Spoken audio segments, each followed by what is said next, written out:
जगभूषण शरण सिंह नहीं बोलेंगे बेटी बचाए और बेटी बचाओ बोलते हैं आपके प्रधानमंत्री? शर्म आती है प्रधानमंत्री को? चाहे चाइना के साथ झूला झूल रहे मोदी जी, बताइए ना। 10 लाख का सूट पहन के जनता को नंगा कर दिया। देखो तो जरा अपनी पार्टी के पूर्व बलात्कारी एमएलए कुलदीप सिंह सेंगर का तो बताइए। अंग्रेजों की चमचागिरी चरण वंदना जो है वो कांग्रेस कर रही थी। हिंदू राष्ट्र का मतलब वहां संविधान के लिए कोई जगह नहीं होगा। और कॉलेजेस में जब वो छात्र पढ़ने जाते हैं तो आप ये नहीं कहते कि सर्वे भवन्तु सुखिनो, तब आप वहाँ एनएफएस लगा देते हैं। सनातन संस्कृति में जातियों को लेके कोई भेदभाव नहीं है। तो इंदर मेघवाल को पानी पीने के बाद क्यों मार दिया गया? दलित घोड़ी चढ़ता है तो क्यों उसे रोक उतार दिया जाता है, क्यों उसे पीटा जाता है? गोविंद सिंह के बच्चों को दीवालों में चुनवाने का विरोध करेंगे कि नहीं करेंगे? अब उसको गजवाए हिंद करना है या भगवाए हिंद करना है? कि 60 रुपए महीना पेंशन कौन लेता था? अरे मुकदमा कराइए महाराज। 10 सवर्ण जाति की बिटिया की शादी दलित में करा दीजिए ना। हमारा इतिहास किसी को कमर में झाड़ू बनवाने का नहीं है। आबिद शेख, आपको मेरी आवाज आ रही है? ये पूरी की पूरी डिबेट को आप मोदी वर्सेस मनमोहन ये नहीं करना था। पूरे डिबेट था हिंदू राष्ट्र, और आप लोग उसको बिना मतलब की कहीं और विषयांतर कर रहे हैं। जी मुझे आवाज आ रही है आपकी। आपको अगर भारत हिंदू राष्ट्र बनता है तो नुकसान क्या हो सकते हैं? हेलो, अरे कोई नुकसान नहीं है, ठीक है। हिंदू राष्ट्र बनने में आपके साथ है, 1 मिनट आपके साथ है, एक राउंड कंप्लीट करके फिर आपके पास आते हैं। आबिद शेख जी बताइए क्या पूछ रहे थे आप सवाल? अगर भारत हिंदू राष्ट्र बनता है तो नुकसान क्या हो सकते हैं? भारत में कुछ हिंदूवादी ताकतें सरकार में है और भारत को नुकसान दिख रहा है, और भारत हिंदू राष्ट्र बन जाएगा तो उसका नुकसान और ज्यादा होगा। अभी आप बीच में नेपाल को देखे होंगे, हिंदू राष्ट्र था। दूसरी चीज ये कि जो आरएसएस पे बात हो रही थी उस पे मैं बात करना चाहता हूँ। आरएसएस जो है एक अच्छी संस्था है, उसके बारे में बहुत लंबी चौड़ी बड़ाई मैंने सुना। आरएसएस के ग्वालियर के हेडक्वार्टर पे नाथूराम गोडसे की तस्वीर जो लगाई गई है महात्मा गांधी के हत्यारे का, उसका विरोध करेंगे कि नहीं आरएसएस के लोग? नाथूराम गोडसे गलत विरोध करेंगे कि नहीं? आप लोग ये बताइए, भगत सिंह के हत्यारों का विरोध करेंगे कि नहीं करेंगे? भगत सिंह के विचारों का विरोध क्यों करेंगे हम? गोविंद सिंह के बच्चों को दीवालों में चुनवाने का विरोध करेंगे कि नहीं करेंगे? हाँ, भगत सिंह को फांसी जो हुई, क्यों नहीं विरोध करते हैं? देखिए मैंने आपके बात में बीच में नहीं परिवर्तन कराने आप सुनने की क्षमता रखिए। नीरज जी आप सुनने की क्षमता रखिए।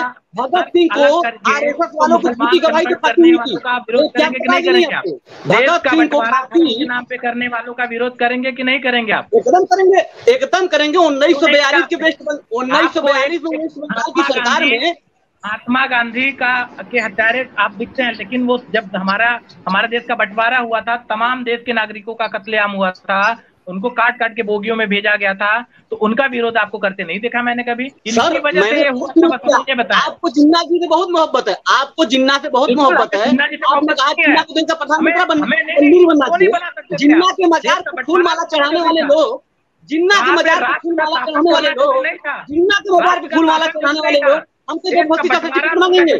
जिन्ना ने देश की लड़ाई नहीं लड़ी थी, आजादी की लड़ाई। जिन्ना जो है पाकिस्तान बनाने की जब मूड में था तो जिन्ना का समर्थन आप लोग क्यों करेंगे? उसे सिर्फ सत्ता दे प्यार था, सत्ता के लिए एक मिनट अंग्रेजों की चमचागिरी चरण वंदना जो है वो कांग्रेस कर रही थी। पंडित जवाहरलाल नेहरू की जगह प्रधानमंत्री बनाते थे तो शायद देश का बंटवारा देश में सबसे ज्यादा योग्य जो है पंडित जवाहरलाल नेहरू। क्या नीरज जी देश के नीरज जी मेरी बात सुनिए, देश का बंटवारा देश के टुकड़े टुकड़े करने वालों को मैं खिलाफ हूँ। 1942 में वेस्ट बंगाल की सरकार में जब हिंदू महासभा मुस्लिम लीग का गठबंधन था, जब गलबैया खेला जा रहा था, तो विधानसभा के अंदर 2 नेशन थ्योरी कौन लाया था? आपके श्यामा प्रसाद मुखर्जी और मुस्लिम लीग के फजलुल हक साहब लाए थे। इतिहास पता है कि नहीं? बड़ा शर्मनाक इतिहास है। आप 2 नेशन थ्योरी के विरोध में ही श्यामा प्रसाद मुखर्जी ने, जब वहां पे संविधान में जब 2 निशान 2 विधान 2 संविधान की बात हुई, हमेशा श्यामा प्रसाद मुखर्जी ने यही बोला कि देश में 2 संविधान 2 विधान 2 निशान नहीं चलेगा। उन्होंने हमेशा इसका विरोध किया। तो आप कैसे कह सकते हैं कि 2 नेशन थ्योरी का सपोर्ट किया? 2 नेशन थ्योरी का प्रस्ताव जिस इंसान ने अपना बलिदान किया, कश्मीर को भारत का अभिन्न अंग बताया, जिन्होंने बोला 2 निशान 2 संविधान 2 विधान देश में नहीं चलेगा, आप उसको कैसे बोल सकते हैं कि उन्होंने 2 नेशन थ्योरी का सपोर्ट किया? नहीं आपकी बात सही है। यूनिवर्सिटी का पढ़ाई कर रहे हैं। आपकी बात इसलिए सही है कि श्यामा प्रसाद मुखर्जी जी बाबुल पे भी सैर करते थे ना। आपकी बात सही है। मुझे बताइए। हाँ व्हाट्सएप यूनिवर्सिटी आपने ज्यादा पढ़ी हुई है, व्हाट्सएप यूनिवर्सिटी को? नहीं व्हाट्सएप यूनिवर्सिटी आप लोग पढ़े ज्यादा। समझ रहे हैं? क्योंकि आप यूनिवर्सिटी में पढ़ाया गया है 2014 में जारी हुआ। बागेश्वर आपकी यूनिवर्सिटी बताती है कि देश 2014 में जारी हुआ है। भारत हिंदू राष्ट्र बन के ही तरक्की कर सकता है, इसमें प्रॉब्लम क्या है आपको?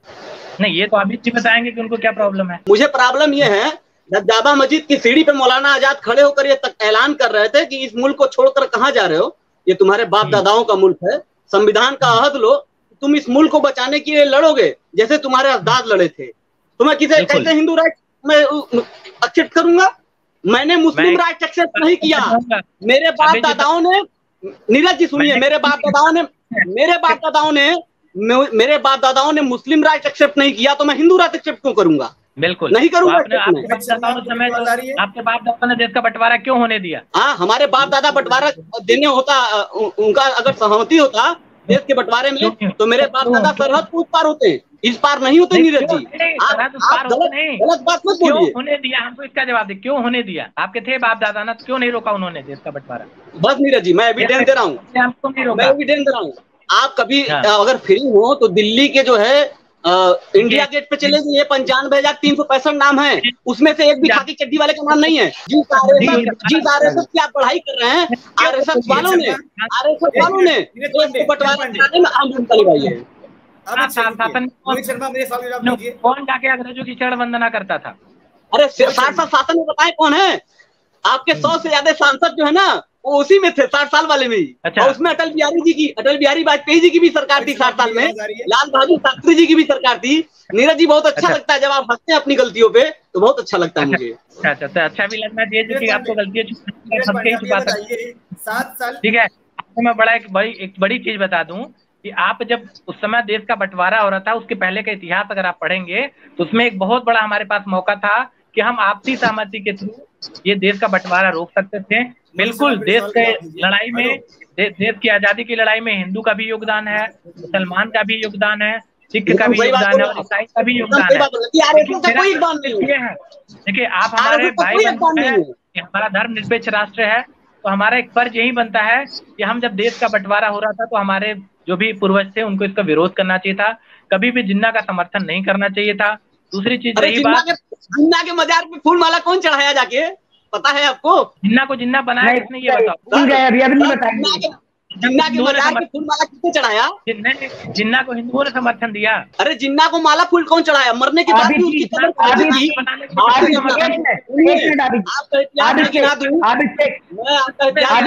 पीडीपी के साथ पीडीपी के साथ जम्मू कश्मीर में सरकार चलाएं, जिस पीडीपी का नेता कहता है तो हमारे यहाँ नहीं बनता है। हमने जिस मकसद के लिए बनाया उस मकसद को पूरा करके दिखलाया। हमें 370 हटाना था। मतलब सत्ता के लिए किसी भी स्तर तक गिरा जा सकता है भारतीय जनता पार्टी के द्वारा। देखिए, आपको ये लगता है गिरा जा सकता है, हमारे लिए राष्ट्र सेवा प्रथम होता है। नीरज जी ने बता दिया कि जिस मकसद से पीडीपी का हाथ मिलाया था, मेरा मकसद पूरा हो गया। मतलब पुलवामा उसी मकसद से किया गया था। ये एक्सेप्ट कर रहे हैं, ये अपने मकसद के लिए, सत्ता के लिए एक धमाका भी कराते हैं लोग। आप जैसे लोगों के समर्थन से हुआ था ना, आप जैसे लोगों के समर्थन से पुलवामा में अटैक हुआ था। 350 किलो, अरे 350 किलो आरडीएक्स कहाँ से आया था नीरज जी? सत्यपाल मलिक जी बता रहे हैं पड़ेगा क्या? आप जैसे लोग अगर देश में रहेंगे, जो देश में अलग अलग धर्म संप्रदाय की बात करते हैं, उन्माद करते हैं, और उनसे अगर वो ये कहाँ से आया, तो ये तो बड़ा हम मुस्लिम राष्ट्र के पैरोकार नहीं हैं, हिंदू राष्ट्र के पैरोकार आप हैं। देश बांटने तो देश को बंटवारे का जिम्मेदार आप हैं। हो गया अफगानिस्तान, हो गया। नहीं आ रही मेरे पास, आपकी चलेगी क्या? जी आपकी आवाज आ रही है मेरे को शाहिद भाई। हाँ, आप ये बताइए, अभी कुछ दिन पहले बागेश्वर धाम दिनेश शास्त्री ने कहा है कि बिना हिंदू राष्ट्र बने भारत तरक्की नहीं कर सकता। अगर विश्व गुरु बनना है तो भारत को हिंदू राष्ट्र बनना ही पड़ेगा। इसमें दिक्कत क्या है? अगर तरक्की बनना अरे धीरेन्द्र शास्त्री जी, अभी एक मिनट रुक जाइए। Who is this Dhirendra Shastri? Member of parliament है कहीं से? एक minute sir, member of parliament है, हिंदू राष्ट्र बन चुका है, उस पे क्या कहेंगे आप? मेरी बात सुन लीजिए, मैं आपसे पूछता हूँ, पहले एक मिनट रुक जाइए, पहले मेरे को बता दीजिए। आपने कहा कि धीरेन्द्र शास्त्री और तमाम टीवी चैनल उन्हें दिखाते हैं। मैं पूछता हूँ who is this Dhirendra Shastri? Governor है इस देश के, मेंबर ऑफ पार्लियामेंट है इस देश के, ये बताइए ना आप मुझे। और एक बात आपने कहा कि जी, हाँ जी, कौन है नागरिक? भारत के नागरिक, एक मिनट, भारत के नागरिक हैं तो भारत के नागरिक तो दाऊद इब्राहिम भी था, तो दाऊद इब्राहिम को थोड़ी मान लेंगे हम लोग? ये बताइए ना आप मुझे, भारत के नागरिक सभी लोग हैं। सुन लीजिए, आप ही लोग के शासन काल में पला पुला है, पहले ये जो महानुभाव बैठे इनके सवाल का मैं जवाब लीजिए। आप एक बात सुनिए, अब मेरे सवाल का मैं आपके आगे 3 प्रश्न रखता हूँ, मुझे 3 सवाल का एक जवाब दीजिएगा। पहली बात ये कि जिन्ना जो लीजिएगा, बोल लीजिए पहले, बोल लीजिए, अरे बोलिए पहले, बोलिए क्या? अब तो भाई आप तो दाऊद जी बोलेंगे, ओसामा जी बोलेंगे, याकूब मेनन जी बोलेंगे। किसने बोला है? मैंने दाऊद इब्राहिम बोला है। आप लगाते हैं जी, आप लगाते हैं जी, अरे आप लगाते हैं जी, आप लगाते हैं जी, आप लगाते हैं जी, ठीक है ना, आप लगाते हैं जी। तभी तो महबूबा मुफ्ती के साथ सरकार बनाते हैं। शानदार हाईजैक किसकी सरकार में हुआ? पुलवामा अटैक किसकी सरकार में हुआ? अक्षरधाम मंदिर पे हमला किसकी सरकार में हुआ? संसद पे हमला किसकी सरकार में हुआ? है आपके पास जवाब है? संसद पे हमला किसकी सरकार में हुआ? बताइए आप मुझे, शानदार हाईजैक किसकी सरकार में हुआ? अमरनाथ यात्रा पे हमला किसकी सरकार में हुआ? बताइए ना आप मुझे। अरे आप लगा रहे हैं जी, पूछिएगा सर कौन लगाता है जी? आप लगाते हैं जी, समझे? जिन्ना की मजार पे फूल आप चढ़ाते हैं, महबूबा मुफ्ती के साथ सरकार आप बनाते हैं, ठीक है? पाकिस्तान की बिरयानी आपके प्रधानमंत्री खाते हैं, हम नहीं खाते पाकिस्तान की बिरयानी, आप खाते हैं पाकिस्तान की बिरयानी। और पाकिस्तान देने की जरूरत आपको है, क्योंकि आपके आका नरेंद्र मोदी भी तो पाकिस्तान जाते हैं, तो आपको क्यों नहीं लेके जाते? नरेंद्र मोदी भी तो पाकिस्तान जाते हैं, आप भी जाइए उनके साथ में, क्योंकि आप भी तो दिमाग खराब हो चुका है। क्योंकि और आप सुन तो लीजिए, अरे सुनने का काम करेंगे, सुनने की क्षमता खत्म हो चुकी है आपकी, समझे? सुनने की क्षमता खत्म हो गई है। हनुमान जी का मजाक उड़ाया, हनुमान जी का मजाक उड़ाया, कर्नाटक में मजा आया, स्वाद आया नहीं आया गुरु? कर्नाटक में कैसा स्वाद लगा जरा बताइए, जब जनता ने आपको लगाया स्वाद आया नहीं आया? अब करेंगे हनुमान जी की फजीहत और उड़ाएंगे भगवान का मजाक। हनुमान जी की जाति बताने निकले थे ना आपके मुख्यमंत्री, आपके मुख्यमंत्री जी ने क्या किया? हनुमान जी की जाति बताई, स्वाद दिया ना कर्नाटक की जनता ने। तभी तो नरेंद्र मोदी जी जब नई संसद का उद्घाटन करते हैं तो संगोल उठाकर लेके आते हैं, इसलिए लाते हैं क्योंकि साउथ से उनका सफाया हो गया। स्वाद कैसा लगा कर्नाटक का, जरा ये बताइए, मजा आया नहीं आया? थोड़ी देर को तसल्ली मिली? जो भगवान को राजनीति है, जब भगवान को राजनीति में लेकर आएंगे यही होगा, विनाश काले विपरीत बुद्धि, ये याद रखिएगा। पाप का घड़ा एक दिन जरूर भरता है और भाजपा के पाप का घड़ा भरना शुरू हो गया है, याद रखिएगा सर। क्या देर है, अंधेर नहीं। देश की जनता आपका हिसाब चौराहे पे करेगी, और जिस दिन हिसाब करेगी आपके पास कोई हिसाब नहीं होगा। बड़े बड़े करोड़पति देश का पैसा लेके भगोड़ों को भगाया है ना, नीरव मोदी, विजय माल्या, मेहुल चौकसी, सबको भगा दिया आपने। लेके क्यों नहीं आते आपके नरेंद्र मोदी? बोलते तो बहुत हैं, आ रहा है नीरव मोदी, आ रहा है नीरव मोदी, आ रहा है नीरव मोदी, पैदल आ रहा है इंग्लैंड से, जो अब तक नहीं पहुंचा। बताइए ना, हंस लीजिए, हंसना ही आता है आपको तो? अरे काम कीजिए, पानी पी लीजिए, जैसे सुन लीजिए, जैसे नरेंद्र मोदी जी कहते हैं कट कट, ऐसे कर लीजिए कट। कहाँ है आपका 2 करोड़ रोजगार? कहाँ है 100 स्मार्ट सिटी? कहाँ है बुलेट ट्रेन? बुलेट ट्रेन से आए इंटरव्यू लेने के लिए, बुलेट ट्रेन से बैठ के, बुलेट ट्रेन में बैठ के दे रहे इंटरव्यू, देखो तो जरा, बुलेट ट्रेन में बैठ के दे रहे इंटरव्यू, बुलेट ट्रेन में बैठ के देते हैं। अरे चिदम्बरम छोड़िए ना, आपने क्या किया 8 साल में, ये बताइए 8 साल में आपने क्या किया है? 8 साल में सिर्फ आपने लोगों को लड़ाने का ही काम किया है। अरे आपकी पार्टी के नेता का तो बताइए, वो जो विधानसभा में बैठ के पॉर्न वीडियो देख रहा है उसका तो बताइए। अपनी पार्टी के पूर्व बलात्कारी एमएलए कुलदीप सिंह सेंगर का तो बताइए। बलात्कारी कुलदीप सिंह सेंगर पर नहीं बोलेंगे? कौन शोषण का आरोप लगा? जगभूषण शरण सिंह नहीं बोलेंगे? असम विधानसभा में बैठकर, सुन तो लीजिए, असम विधानसभा में बैठ के आपकी पार्टी का नेता पॉर्न वीडियो देखेगा, उस पर नहीं बोलेंगे? पहले कैबिनेट वो वहां पर पार्लियामेंट में बैठकर देखेगा पॉर्न वीडियो, तब भी नहीं बोलेंगे, क्योंकि आपकी पार्टी के नेता तो कोई बलात्कार है। आपका एमएलए कुलदीप सिंह सेंगर आपकी पार्टी का था ना? कुलदीप सिंह सेंगर तो आपकी पार्टी का था। शशि थरूर बलात्कारी है, कुलदीप सिंह सेंगर तो बलात्कारी है, कुलदीप सिंह सेंगर तो बलात्कारी है, कुलदीप सेंगर बलात्कारी है, और आप उसकी पार्टी के चाटुकार हैं। कुलदीप सेंगर बलात्कारी है, आप उसकी पार्टी के चाटुकार हैं। आप ही की पार्टी का है कुलदीप सिंह सेंगर ना, आप ही की पार्टी का था ना? अरे बोल तो दीजिए, नहीं बोलेंगे कुलदीप सिंह सेंगर को, क्यों? आप वो जो और वीडियो देखा था एमएलए असम का, आपकी पार्टी का है, वो भी है ना आपकी पार्टी का, क्यों झूठ बोलते हैं? आप ही की पार्टी के सारे रेपिस्ट जो आप कहते हैं ना, आपके प्रधानमंत्री बेटी बचाओ बेटी पढ़ाओ, बेटी बचाओ और बेटी पढ़ाओ बोलते हैं आपके प्रधानमंत्री, बेटी बचाओ बेटी पढ़ाओ नहीं बोल पाते, ठीक है? आपके प्रधानमंत्री बोलते हैं बेटी बचाओ बेटी पढ़ाओ, शर्म आती नहीं है प्रधानमंत्री को? बताएंगे हमें कि क्या सही है क्या गलत है? क्या? अरे वाह भैया, नरेंद्र मोदी बिरयानी खा रहे हैं पाकिस्तान की, आप देशभक्ति का पाठ सिखा रहे हैं, मोदी जी को मना काहे नहीं करते? काहे बिरयानी खाते हैं मोदी जी पाकिस्तान की? है काहे बोलते काहे चाइना के साथ झूला झूल रहे हैं मोदी जी? बताइए ना, बताते काहे नहीं है? 10 लाख तस्वीर पहन के जनता को नंगा कर दिया और आप कचर कचर करे जा रहे हैं, शर्म नहीं आती? बड़े बेशरम, बहुत बड़े बेशरम है, बहुत बड़े बेशरम है, बहुत बड़े बेशरम है, बहुत बड़े वाले आपको। नरेंद्र मोदी बिरयानी खा रहे हैं पाकिस्तान की, शर्म नहीं है? शर्म नहीं है? शर्म है नहीं है? शर्म है या नहीं है? पूजा भी जा रहे हैं मोदी जी, सावन के झूले झूलते हैं मोदी जी, चाहे शर्म है नहीं है? शर्म है या नहीं? शर्म है या नहीं?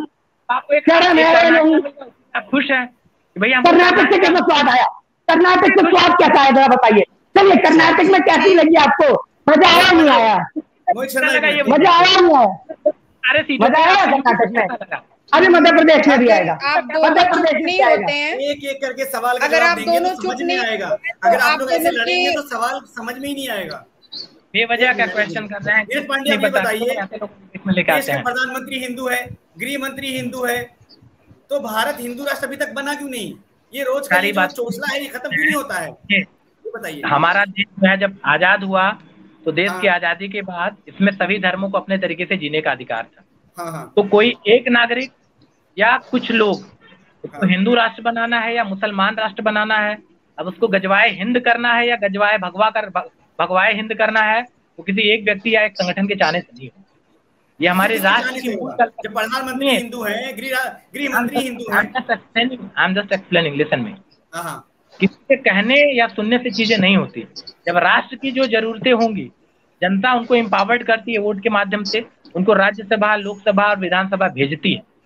अब वहां पे जाने के बाद अब उनको किस मैंडेट पे, किस आधार पे जनता उनको चुन के भेजती है, ये कानून बनाने का काम, संविधान में संशोधन का काम, हिंदू राष्ट्र बनाना है या सर्वधर्म के लिए साथ चलना है, ये सारा काम जनता के द्वारा चुने हुए जनप्रतिनिधि करेंगे, ना कि हम आप इस चैनल पे बैठ के डिबेट करके या कुछ लोग। नीरज पांडे अभी बताइए, अगर भारत हिंदू राष्ट्र बनता है इसके फायदे क्या होंगे, ये बताइए। आप नुकसान हमें गिनवा दीजिए, आप फायदे बताइए।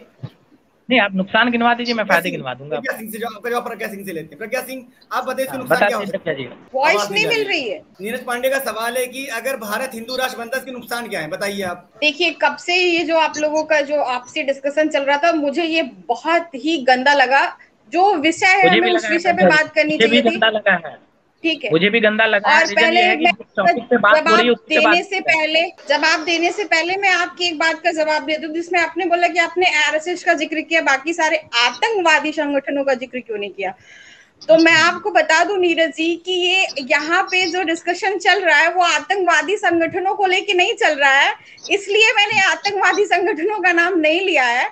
और आरएसएस ने ही सबसे पहले हिंदू राष्ट्र की कल्पना की, तो सबसे पहले मैं उसका ही नाम लूंगी। ये मैं आपको करेक्ट कर देना चाहती हूँ। दूसरा कि अभी साजिद जी ने पूछा कि अगर हिंदू राष्ट्र बनता है तो उसके नुकसान क्या होंगे, ठीक है? तो मेरा सवाल यही है कि हिंदू राष्ट्र जब बनेगा तो इस देश के समस्त नागरिकों के लिए, और खास करके जो अल्पसंख्यक है, जो एससी है, जो एसटी है, जो बैकवर्ड है, जो महिलाएं हैं, उनकी जगह क्या होगी, उसको क्या जगह दे रहे हैं आप? अगर आप उसे सुनिश्चित कर दे तो शायद मैं फिर आगे की बात शुरू करूं। मैं बोलना चाहूंगा, और क्या हिंदू राष्ट्र एक मिनट, और हिंदू राष्ट्र बनने पे क्या लोकतंत्र में आप विश्वास रखेंगे? क्या राष्ट्र संविधान के नाते चलेगा? और अगर चलेगा तो हिंदू राष्ट्र खारिज हो जाता है, क्योंकि संविधान कभी भी किसी धर्म को लेके, धार्मिक आधार पे किसी राष्ट्र की मान्यता नहीं देता। चलिए मैं अब बोलता हूँ। पहला चीज तो हिंदू राष्ट्र के लिए मैंने आपको पहले ही बोला कि इसका हिंदू राष्ट्र बनेगा या नहीं बनेगा, ये हम टीवी चैनलों पे बैठ के डिसाइड नहीं कर सकते हैं, ना हमारे आपके चाहने से बनेगा। योगी आदित्यनाथ ने कहा कि भारत हिंदू राष्ट्र बन चुका है, इस पर सुनिए नीरज पांडे। आदित्यनाथ जी ने बोला, मुझे अब इसकी जानकारी नहीं है, ये मुझे इसकी जानकारी नहीं है। दूसरी चीज, कि मैं एक चीज बताऊं, आपने बोला कि आरएसएस का नाम हमने इसलिए लिया कि उसने हिंदू राष्ट्र की बात की, तो मैंने तमाम आतंकवादी संगठनों का नाम इसलिए लिया क्योंकि वो तमाम आतंकवादी संगठन जब कत्लेआम करने जाते हैं, गर्दन सर तन से जुदा करने जाते हैं, तो उनसे कलमा पढ़वाते हैं। अगर जो कलमा पढ़ देता है उसका सर तन से जुदा नहीं होता, जो नहीं पढ़ पाता है उसका सर तन से जुदा कर दिया जाता है। इसलिए मैंने वो तमाम आतंकवादी संगठनों की बात की जो गजवाए हिंद के लिए तमाम निर्दोष लोगों को न्याय करते हैं। मैंने उनके लिए ये बोला कि आप तमाम आतंकवादी संगठनों का नाम आपको लेना चाहिए। रही बात आपकी हिंदू संगठन, हिंदू राष्ट्र की बात करने की, तो ये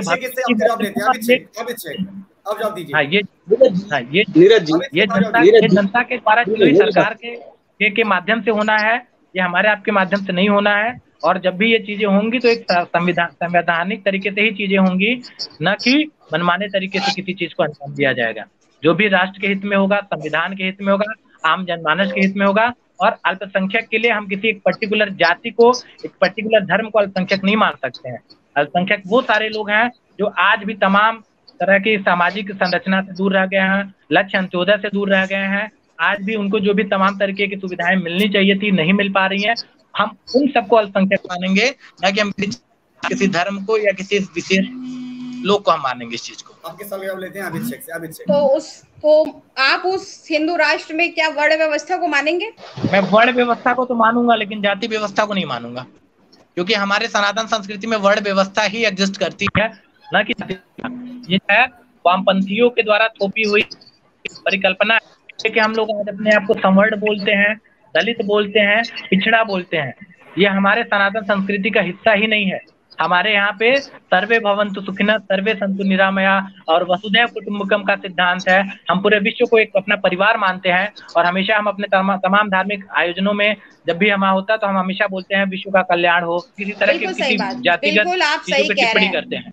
लेकिन यूनिवर्सिटी में और कॉलेजेस में जब वो छात्र पढ़ने जाते हैं तो आप ये नहीं कहते कि सर्वे भवन्तु सुखिनः, तब आप वहाँ एनएफएस लगा देते हैं। याद है आपको? क्या लगा देते हैं? वहाँ पे आपको नॉट फॉर सुटेबल स्टूडेंट्स आपको नहीं मिलते, जहाँ पे एससी एसटी सीटें होती है, ओबीसी सीटें होती हैं, वहाँ पे तो आप सर्वे भवन्तु सुखिनः नहीं लिखते हैं। नहीं लगता इसलिए इन्हें पता नहीं है, व्हाट्सएप यूनिवर्सिटी पे नहीं लगता इसलिए इन्हें पता नहीं है। प्रज्ञा जी आपको जवाब दे रहा हूँ। मोहित जी आप बेवजह मत बोलिए, ज्ञान लेके आइएगा तब बात करिएगा। आपकी आवाज थोड़ी मिल नहीं रही है। हम यूनिवर्सिटी में जाते हैं इसलिए हमें पता है, व्हाट्सएप यूनिवर्सिटी पे नहीं लगता है ना सर, इसलिए आपको नहीं पता था, तभी तो आपने पूछा एनएफएस क्या होता है।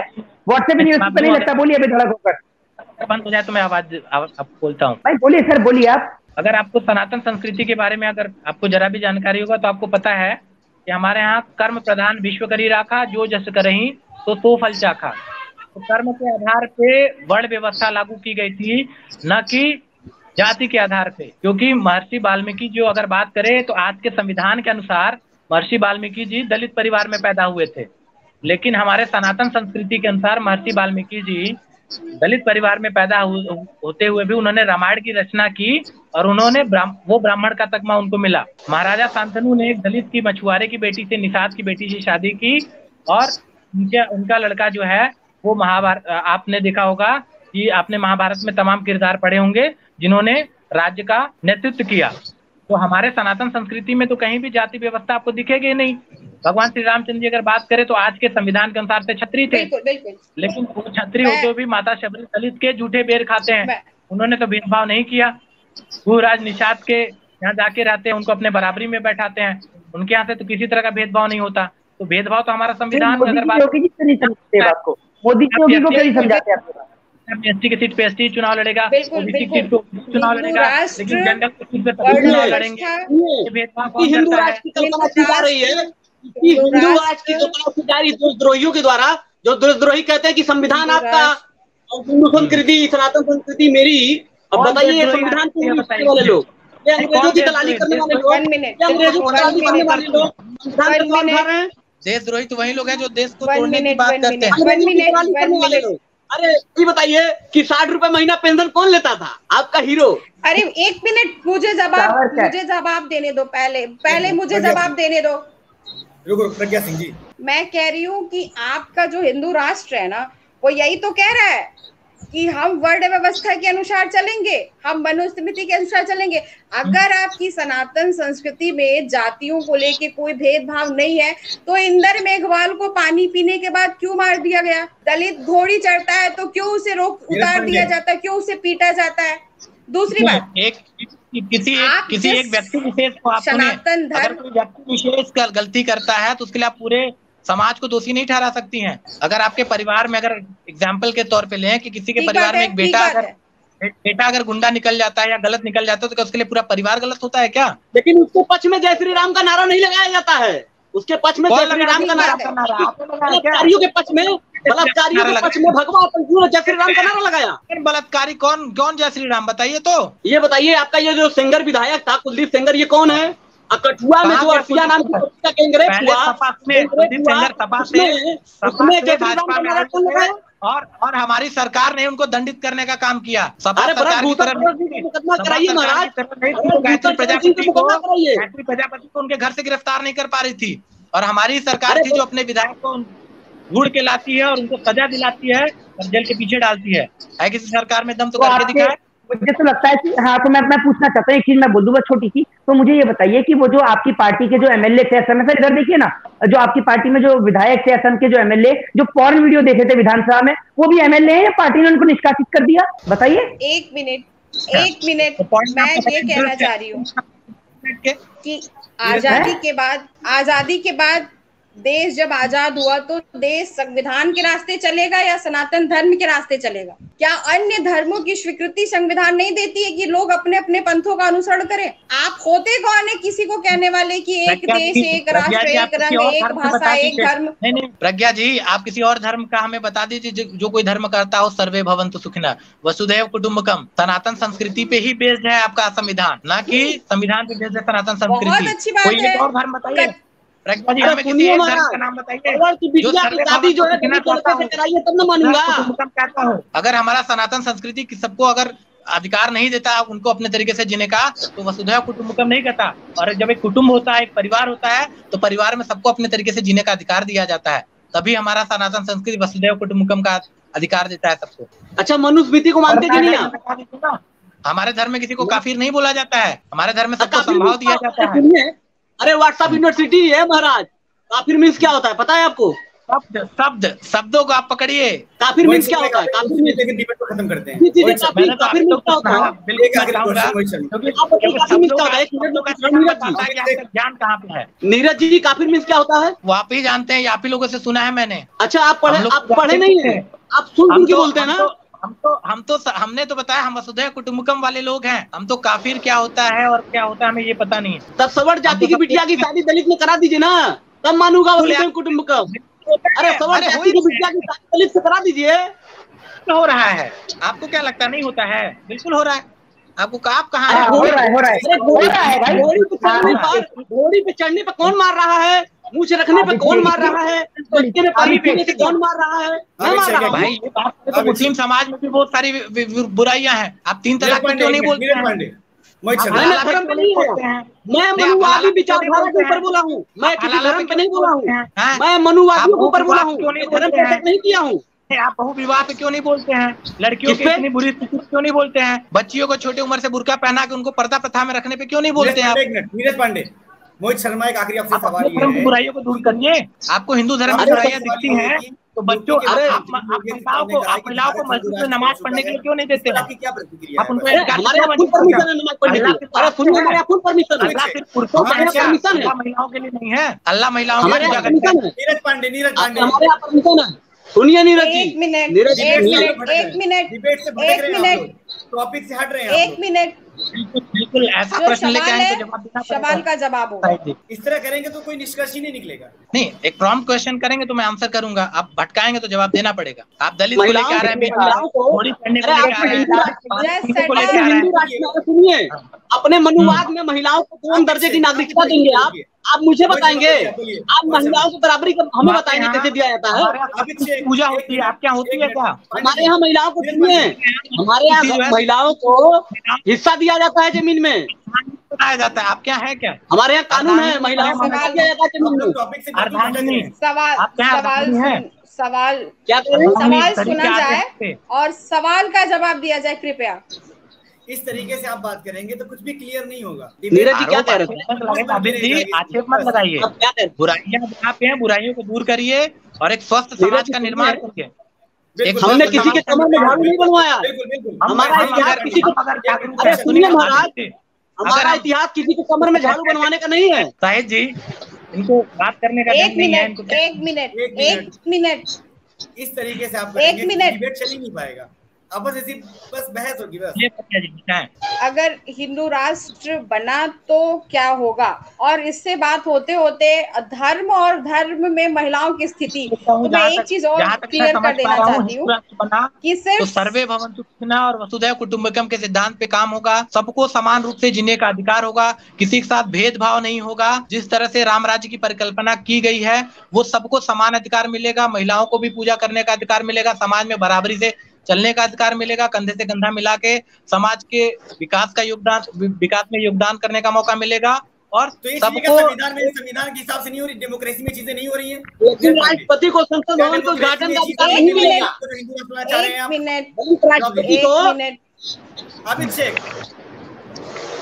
एक मिनट अब उस हिंदू राष्ट्र में संविधान की क्या जगह होगी, लोकतंत्र की क्या जगह होगी? बिल्कुल, हम जिस हिंदू राष्ट्र की परिकल्पना अगर की गई होगी, अगर हमारे राष्ट्र के राष्ट्राध्यक्ष ने अगर कुछ सोचा होगा इसके बारे में, तो जरूर वो संवैधानिक तरीके से ही होगा और किसी के हितों को प्रभावित करते हुए तो वो चीज कतई नहीं होगा।